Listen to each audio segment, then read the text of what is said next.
Welcome into the DNVR Avalanche podcast presented by DraftKings Sportsbook, the #1 rated sportsbook app out there. Use code DNVR when you sign up for a new account. I'm your host, Rudo, joined by Evan Rowell.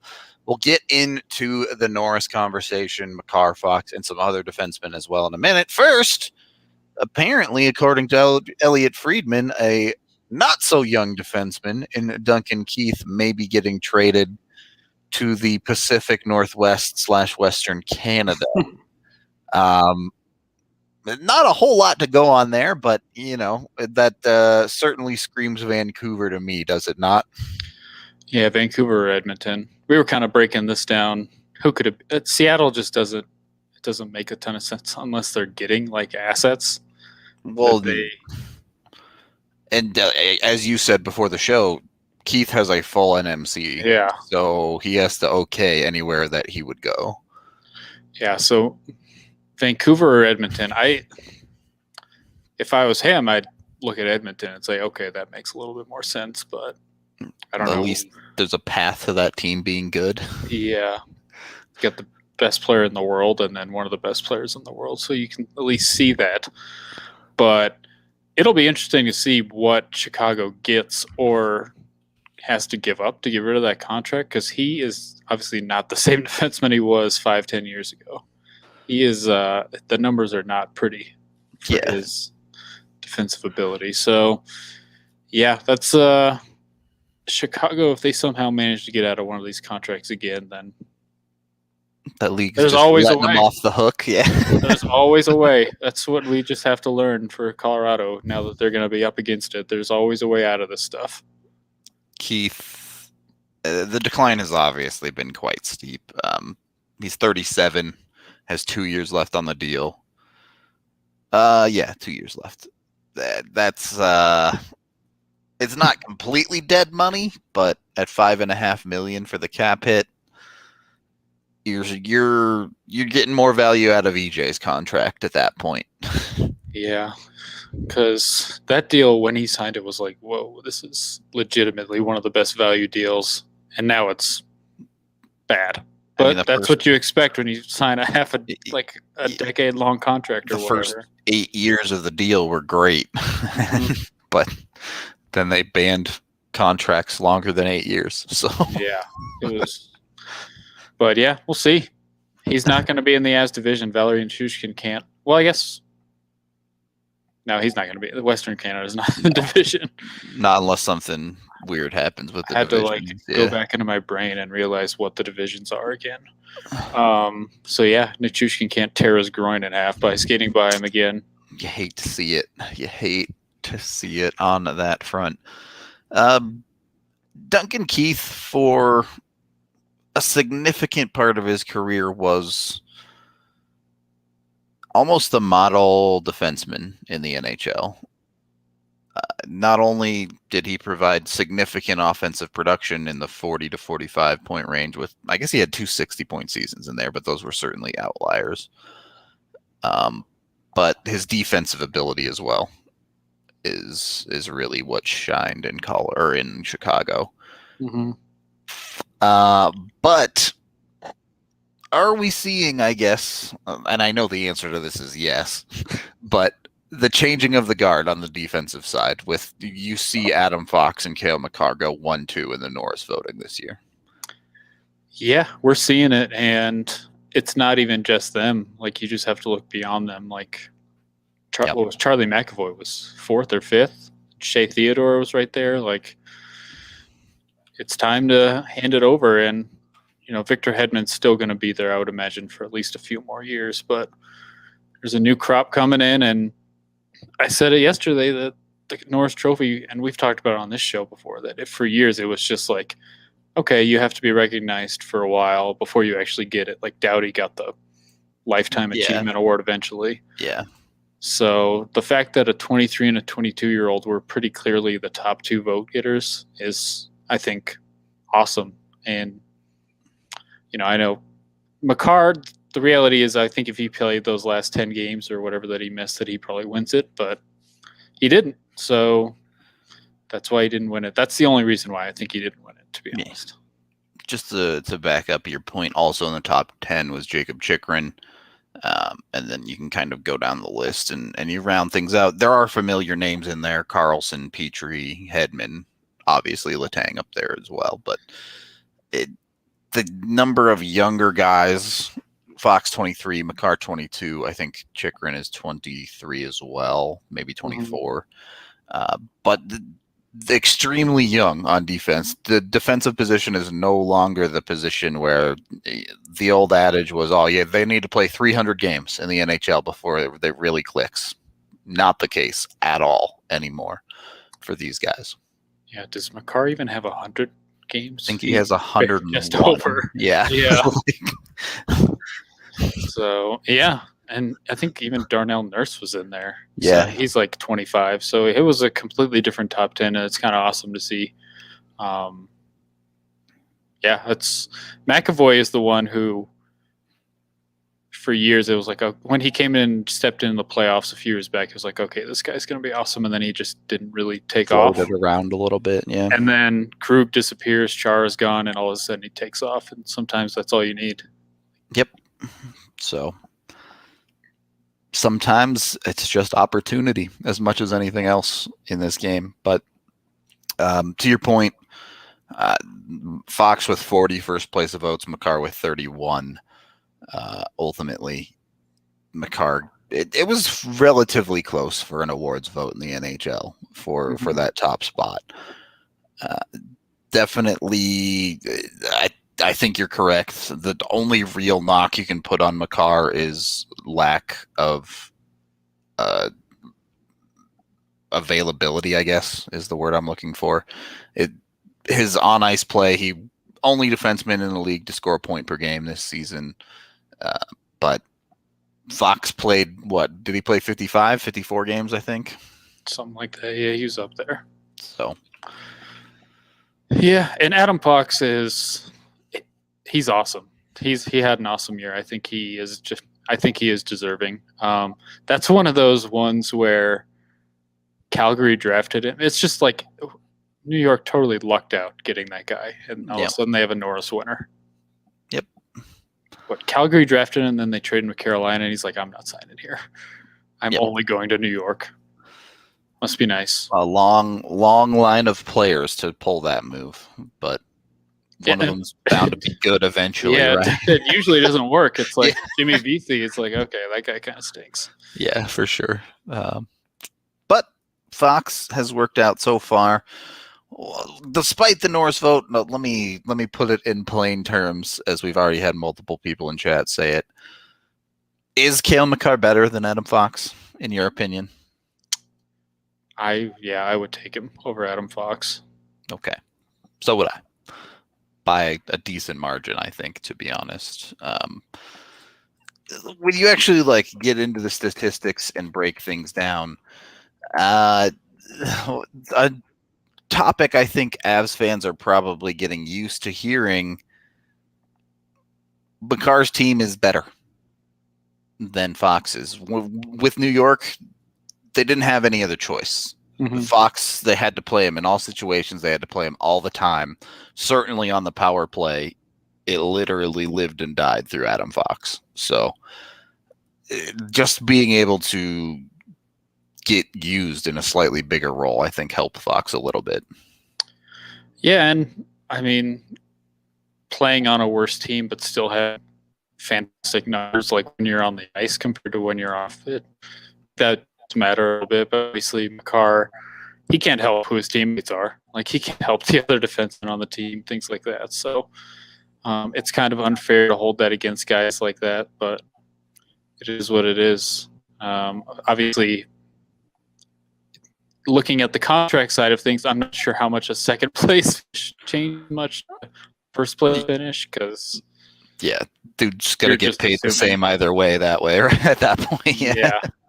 He's still going to get paid, and he's just going to be like, oh, well, I lost by 90 points. You're really going to take, what, 500,000 off? I don't think so. I don't think it's that big of a deal. 10,000 for every point. Save 900K.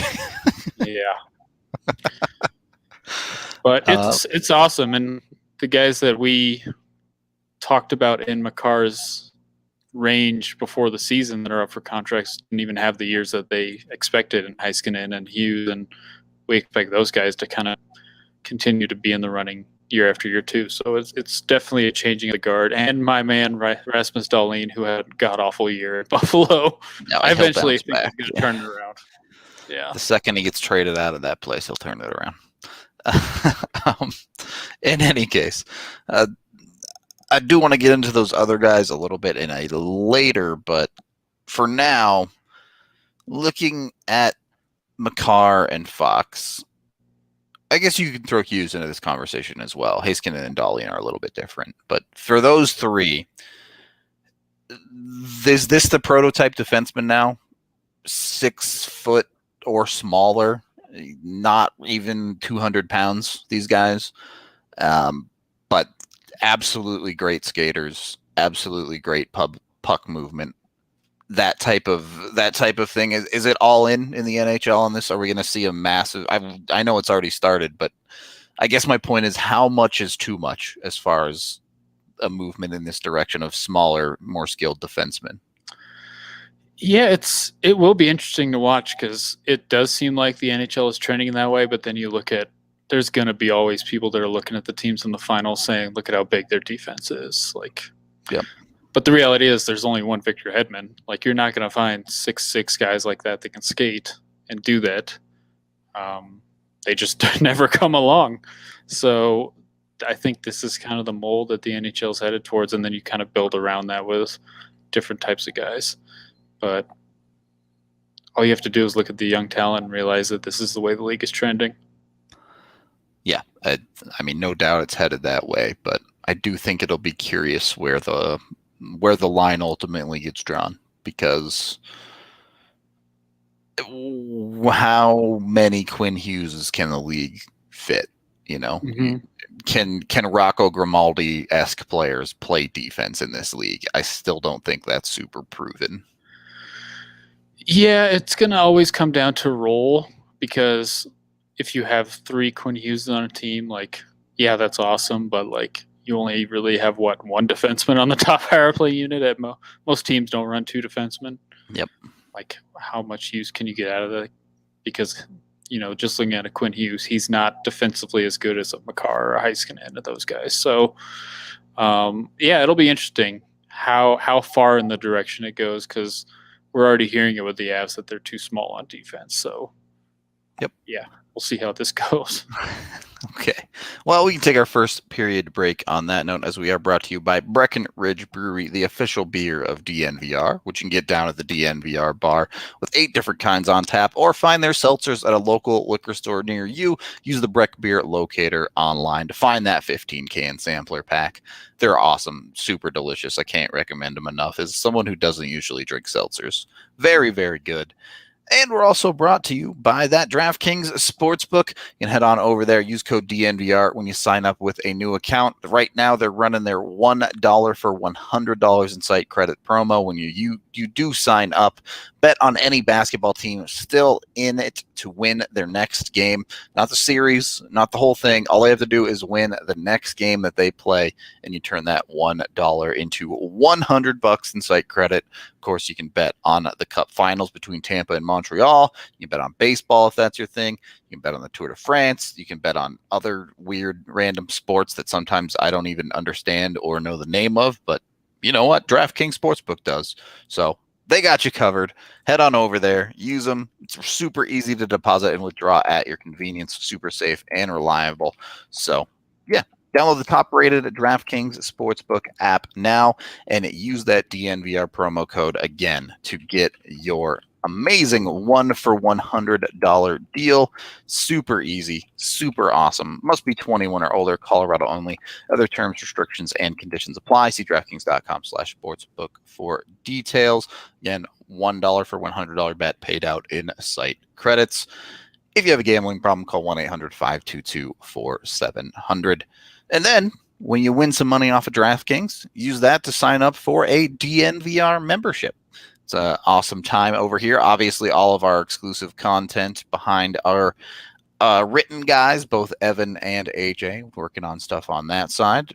can also support us on the channel. Super chats are awesome as well, but YouTube definitely takes a significant cut of those, whereas a membership supports us directly. You get awesome stuff like shirts for free if you sign up for the annual membership, as well as discounts, bigger beer at the DNVR bar, access to the DNVR lounge. The list goes on and on and on. So it's always a great time to get a DNVR membership. All right, second period of the DNVR Avalanche podcast presented by DraftKings Sportsbook. Rudo and Evan talking about the new wave of defensemen. Do we want to get into that a little bit? Because yes, everyone knows it's drifting towards Makar, Hughes, Fox style players, and I know they both had a bit of a down year this year in Heiskanen and Dahlin. Is that a bit more realistic when you're talking about those bigger guys with that level of talent? Look, they're not 6'6", they're not Victor Hedman, but you're talking about 6'2", 6'3", maybe even 6'4", EJ-esque style and ability, probably better players than EJ ever became, but can those guys be found a little bit more consistently than the absolute freaks that are 6'6" monsters?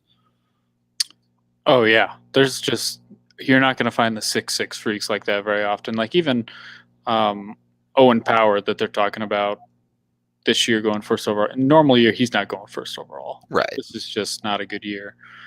Doesn't mean he's a terrible defenseman, but you just have to look at Nikita Zadorov. Like when he got traded here, I remember people saying, "Oh, this is Hedman.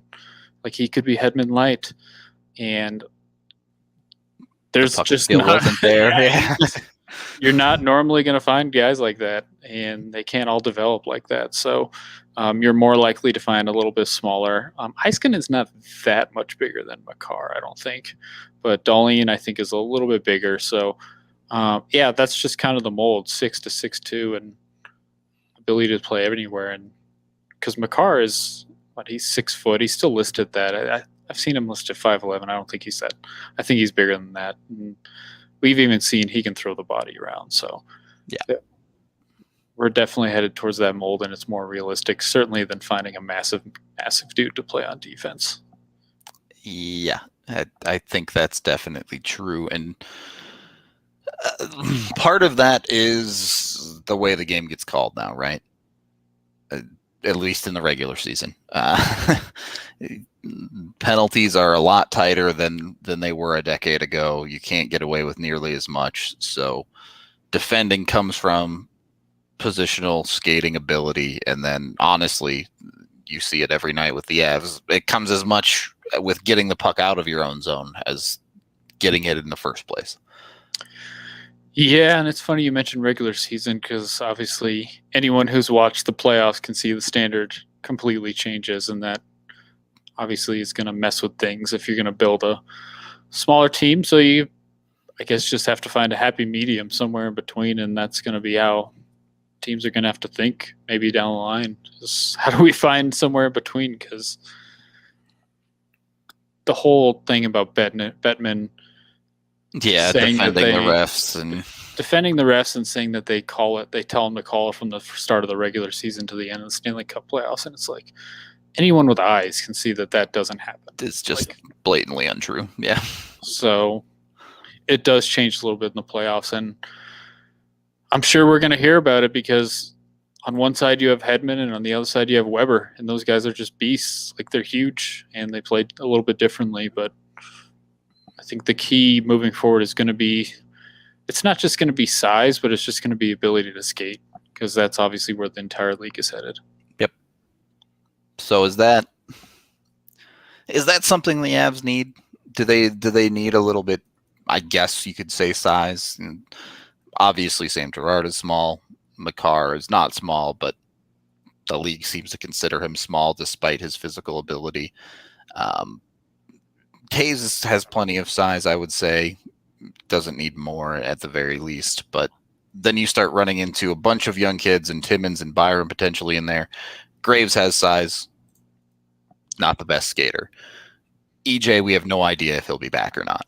So, and I would argue Graves has size and very sporadically uses it. yeah, like definitely. We saw the true. big hit on Janmark, and it's like, okay, we saw that like twice this year. Yeah. So, yeah, it's going to be interesting because I think if I was Sakic, I would probably say, okay, this defense, the way we built it, maybe give them a year and maybe try to supplement in some bigger guys. But, if it doesn't work again next season, then I think at that point you've got to say, okay, maybe this whole trending towards, we say the entire top four because Byram, we would throw him in there. All guys 6'1" or smaller. Maybe that doesn't work. How small is too small? Yeah. So, and that's why Seth Jones' name keeps getting thrown around with the Avs, because maybe they are sniffing around the idea of a bigger guy. He's not particularly physical either, though. No, he's not. Yeah, he's just big.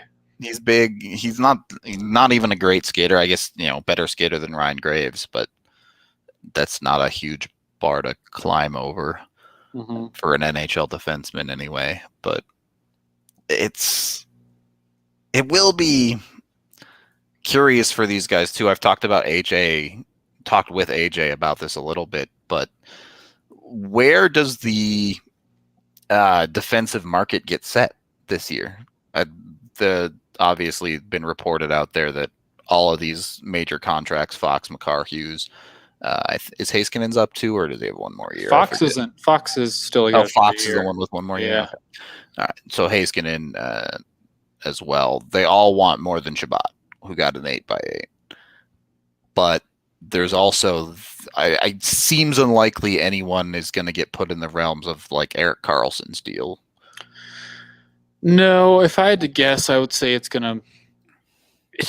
Obviously, if this pandemic didn't happen, we'd be looking at, in my opinion, $10 million for Makar. Yeah. The whole flat cap has changed things. I think Shabbat deal is going to be the floor. I would be if the Avs can get Makar at 8x9 or 9x8, however you want to say it.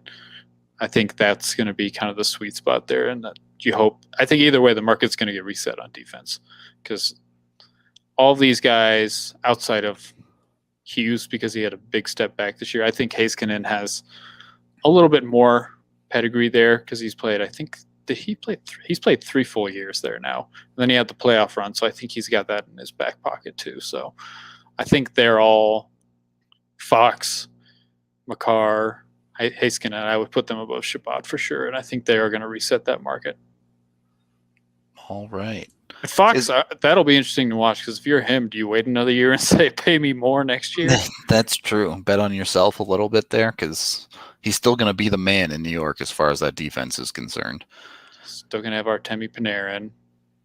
You would assume Lafreniere is going to get better now that their coach is gone. Yeah, Kako maybe could improve as well. So could be living cushy in New York if he waits another year. Could make the big bucks. I'm curious. What are your thoughts on defensive playoff performance? You were just talking about Heiskanen with it.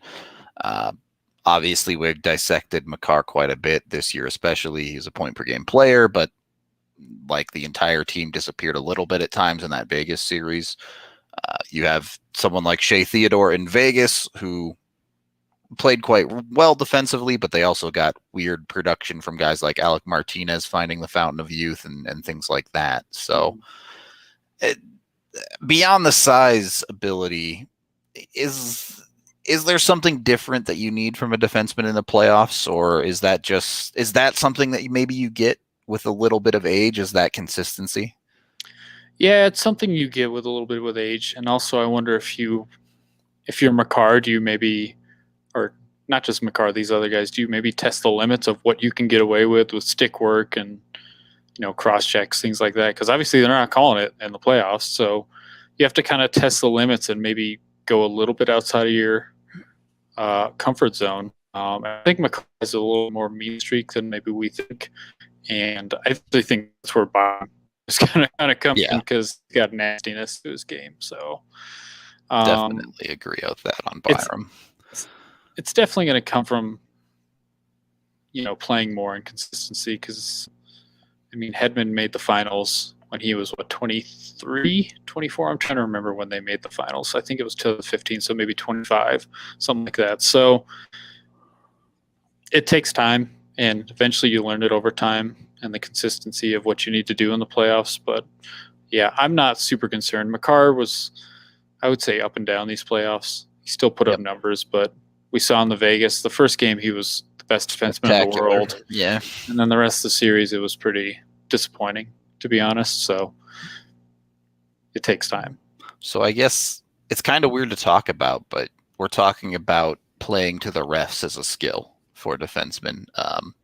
And it's absolutely true. Look at the playoffs over the last 3 years, and you can absolutely see, go back to St. Louis in 18-19, and they use the early rounds to find out, or early games in a series, I guess, to find out exactly what they can get away with, and then they get away with it as often as they possibly can. Yeah, there's a line everywhere, and you just got to find it.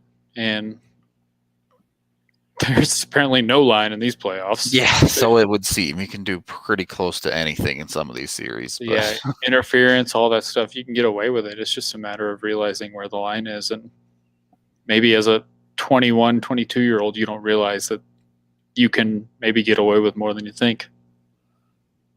Yeah, I definitely think that's a good thing to keep in mind when it comes to these kids, particularly the ones on the smaller side, like a Hughes. When they age up a little bit, they may not be the most physical, but if they start to understand, oh, I can get away with a slash here, a hook here, they become a lot harder to play against. Mm-hmm.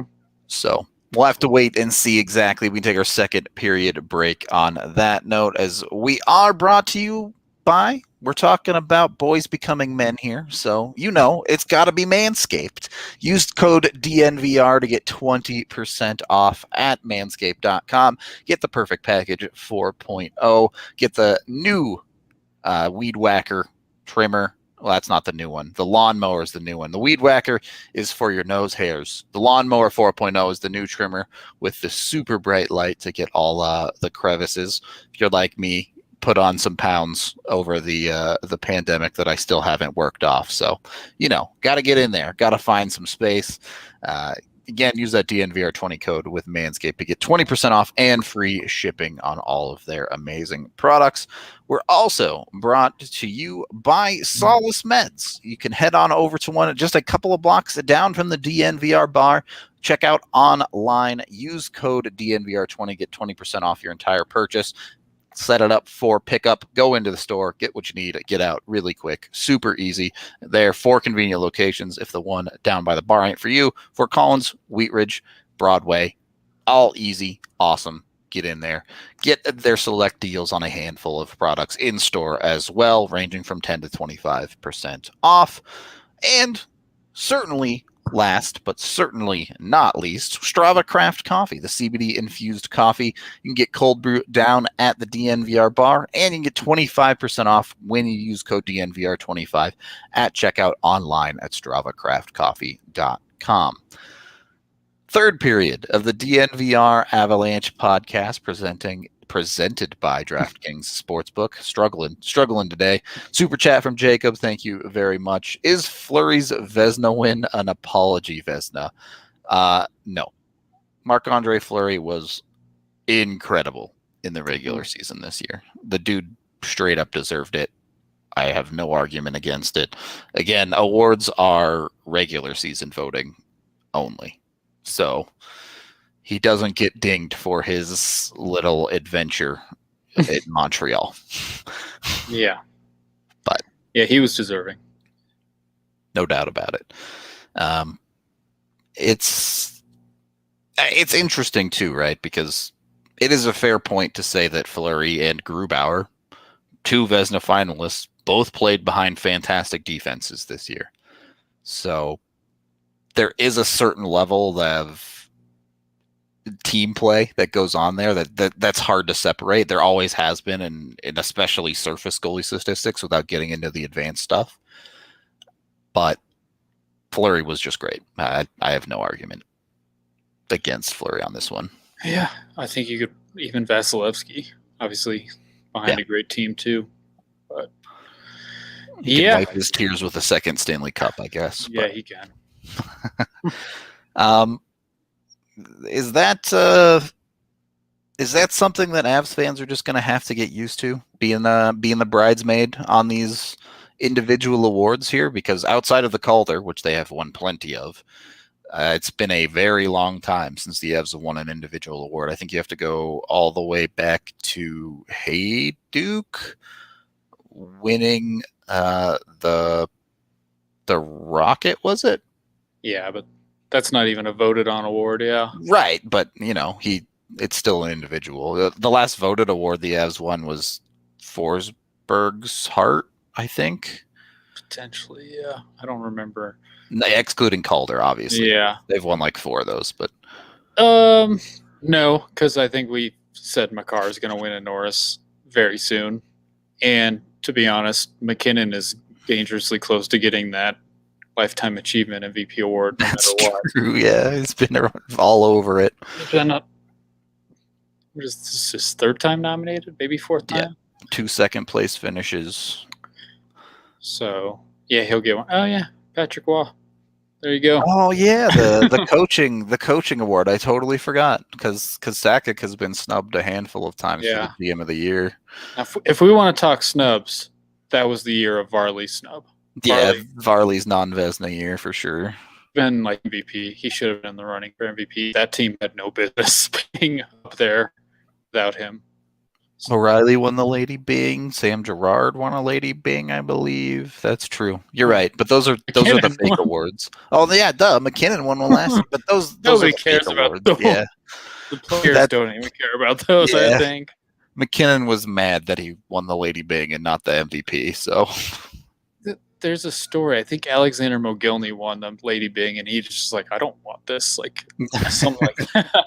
I don't think you want to win the Lady Byng. So, I mean, Jacob Slavin winning, I think, is a guy who's like, okay, that's somebody who deserves it. And he probably prides himself on that. But if you're Nathan McKinnon, you're probably like, what the hell is this? This is not a Hart Trophy. Yeah. How did I even get this? Definitely. He made sure he wasn't going to win it this year. That's for sure. Throwing helmets and such. Yes, the Bud Light Plus Minus Award, everyone's favorite NHL I can't believe award. We still heard all about that this year in the playoffs, too. It's like, that was last year with Graves. Yeah. Like, stop talking about it. It's game 45, and they're like, well, his plus minus last year was great. Now, it hasn't happened this year, but... Yeah. So, yeah, I guess the Avs have won a fair share of awards. It's just the weird random offshoot awards that no one cares about. But very likely some more important awards on the way, both individually and hopefully a little bit bigger than that as well. I guess they won a President's Trophy this year even. So the trophy case is open and ready for business. We'll put it that way. Moving back to the defense, Makar, that type of player, what is the skill that these guys really... for Makar, it's his agility, right? Makar can stand on the blue line and shake just about anybody.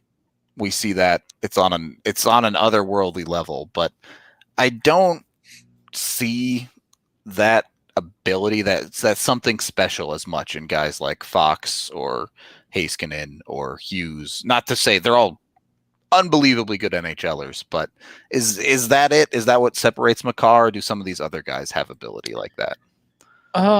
For Makar, yeah, I would say it's his skating ability. He's basically McKinnon on defense with his explosiveness. And then, yeah, it really does come down to offensive ability. He's got that extra offensive ability that I don't think these other guys have. Like, I think Heiskanen's an awesome skater. And we saw it in the playoffs last year that when he gets going, he's very difficult to stop. But his playoff production last year has not been replicated in the regular season at all. Yep. So he just doesn't have that. Hughes took a step back this year, and Hughes, we know, is not the best defensively. With Fox, I think where he gets by is his smarts. I think he's a really intelligent defenseman. So they're all a little bit different, but Makar's skating and offensive ability kind of separate him because they are elite, whereas those other guys don't necessarily have that. So the point I'm digging at here is while these guys may not have size, it's still physical ability that can separate them apart with truly elite skating. Fox a little bit different with mental ability, but your body can only work as fast as your body can work, right? You have to have some high-end talent there. Absolutely. So yeah. It's fun to watch. I'll tell you that for sure. When you move all these guys, and I guess to a certain extent, some of that is these kids have been playing this way since they were 6 years old. You know, the way defensemen are coached up from the beginning is vastly different than it was 20 years ago. It's no longer about sealing people off as much and using your physical ability to stop people. It's about going forward as well. So absolutely, it's a fun league. Yeah, that's why Erik Karlsson in his prime, people will always say he didn't play defense. As like, well, he never had to play defense. He always had the puck. Exactly. You don't have to play defense if you're playing offense. Mm-hmm. It's big brain time.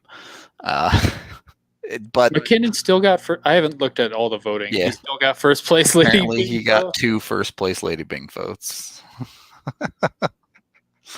And 5 people left Cale Makar off of their Norris ballot. Not that it would have changed the winner, but yeah, no comment. We'll see. Yeah, everybody's still talking about all the trade rumors. I still don't think Seth Jones happens in a million years to Colorado, for the record, chat. That would be because there's no way they could afford him. Yep. After this year, so you're just giving up a lot for a 1-year rental, which I guess if Sakic really felt like they needed to go for it this year, maybe, but I just don't see how it would work. Yeah, me either. It doesn't seem realistic at all to me, but it could happen. We don't know. I'm not out here pretending to know what Columbus is trying to do. I like to think we have a little bit of an idea what Colorado might try to do, though. So, and having Makar, Gerard, Taves, Byram somewhere down in that list, possibly Graves, possibly EJ, possibly Timmins. AJ has talked a lot about Jamie Alexiak, and even he gets hard to fit into this defense. Seth Jones it would be an upgrade on some of those dudes, but it's just so hard for the Avs to move pieces on their defense right now because they have, second place Norris guys, and Tays got some votes as well. I think Tays finished like 11th or 12th. Yeah, he's 11th. So if it ain't broke, don't fix it. Maybe the obvious glaring issue, I think, was everyone watching Patrick Nemeth in the playoffs. And admittedly, Sam Girard did not have a good playoffs as well. Yeah, Girard, I would argue he really hasn't had a good playoff run consistently since he's gotten here. So that'll be an interesting one to watch. So, I mean, he dealt with injuries in previous years in the playoffs too. So, well, that's another issue entirely too, I guess. But yeah, I'm not super concerned, but I would say if, like we talked about, if this goes on another year, like how do you continue to do this another year and build around a smaller defense? I think any GM is going to be like, okay, maybe it's time to switch it up, and maybe they're going to do that this summer. We don't know. Yep. So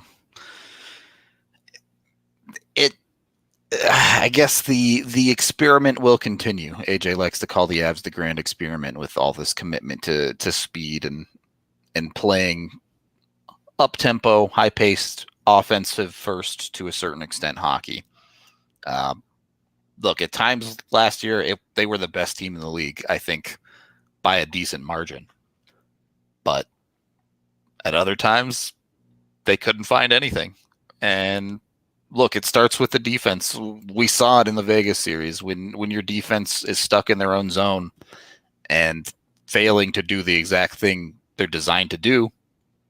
Maybe there is something to fix there. I don't know, but we can wind down the show here, Evan. And any final thoughts on this next wave of defensemen, guys like Makar, the young kids coming in? Where do you think it's all headed ultimately? As far as the next wave goes, I'm still a big Rasmus Dahlin fan. I think people just really forget that organization a little bit, just absolutely jacked up. Like, I have no idea what they're doing. It just seems like everything is falling apart over there. And I don't think you can throw away what he did as an 18 and 19-year-old because it just had not been done before as a defenseman. So I think he's awesome. It's just, I think it's great to see. I'm a fan of skill. That's why I did not want to see a Montreal Islanders finals. Tampa Bay is obviously built and kind of added some size, but the reality is they're based around their top end players being extremely skilled. So if Tampa Bay wins again, I think it's a win for skilled players in this league, and that's the way I hope the teams are going to continue to build down the line. And it's not to say you can't or shouldn't have size, but because you have to have a little bit of balance for everything. But super excited to watch this next group of young defensemen and how talented and how great of skaters they really all are. Cannot disagree with you on that. The skating ability kids who come into the league with these days is just incredible. Everybody can fly. So always looking forward to that. To your point on Dahlin, look, everyone's saying, oh man, Dahlin had such an awful year. He still had 23 points in 56 games. Yeah, his plus minus was hilariously bad, but that's because he plays in Buffalo to a certain extent, right? Like, there's a better player than that in there. Yeah. He definitely was not good defensively this year, but that team is just, you do wonder how much of it is just the environment, because I don't know. You just need a culture change. Like we saw with the Avs, things were just down in the dumps, and all of a sudden things changed a little bit. And the same players that were here, like McKinnon, suddenly just figured it out. Like 99-point player now. Yeah. So it can change on a dime. Our producer, Allie, telling us that Tampa has won too many things lately, which is somewhat true. They deserve to suffer a little bit. If the Bucks are good in the NFL again, Tampa's got to stop. They're the new Boston at that point if they keep winning hockey and football.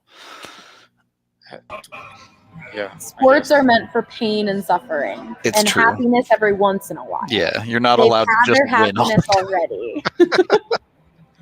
Then there are people who are going to hate them, like you said, like people hate Boston. Yeah, they need at least 15 years off from winning, confirmed. Nothing's ever going to be as bad as Boston just because of. Well, they had the Red Boston. Sox too, and it's just the people there. Like, all right, you said it, not me. Yeah.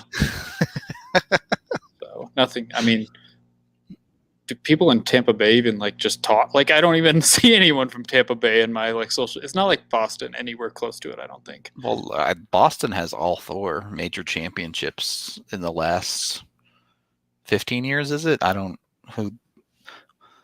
When Boston won in 2011, right?